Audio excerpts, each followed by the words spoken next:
ગુજરાત ન્યૂઝમાં આપનું સ્વાગત છે। રાજ્ય સરકાર દ્વારા સેવા સેતુના 10મા તબક્કાની શરૂઆત કરવામાં આવી છે, ત્યારે અમરેલીમાં નગરપાલિકા દ્વારા સેવા સેતુ કાર્યક્રમ યોજાયો। રાજ્ય સરકારની વિવિધ કલ્યાણકારી યોજનાઓ અને સેવાઓનો લાભ નાગરિકોને સતત મળે, વહીવટી પારદર્શિતામાં ઉમેરો થાય અને નાગરિકોને તેમના વસવાટ રહેઠાણ નજીકના વિસ્તારમાં સેવાઓનો લાભ પ્રાપ્ત થાય તેવા ઉદ્દેશ્ય સાથે રાજ્ય સરકાર દ્વારા સેવા સેતુના 10મા તબક્કાની શરૂઆત કરવામાં આવી છે।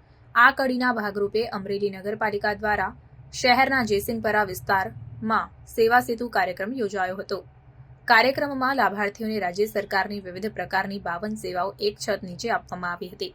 અમરેલી શહેરના વોર્ડ નંબર 6, 8, 9, 10 અને 11માં રહેતા લાભાર્થીઓને આધાર નોંધણી, આધાર કાર્ડમાં સુધારા, રેશન કાર્ડમાં નામ દાખલ કે સુધારો, કમી, ઈ-કેવાયસી, કુંવરબાઈનું મામેરું, ફ્રીશીપ કાર્ડ, દિવ્યાંગતા પ્રમાણપત્ર, નમોશ્રી યોજના, પીએમજેવાય યોજના, ઉંમરનો દાખલો, જન્મ અને મરણના પ્રમાણપત્રો, આધાર કાર્ડ સાથે બેંક ખાતાનું જોડાણ, જનધન યોજના અન્વયે બેંક ખાતું ખોલવાની કામગીરી વગેરે જેવી રાજ્ય સરકારની અનેકવિધ સુવિધાઓનો લાભ એક છત નીચે આપવામાં આવ્યો હતો।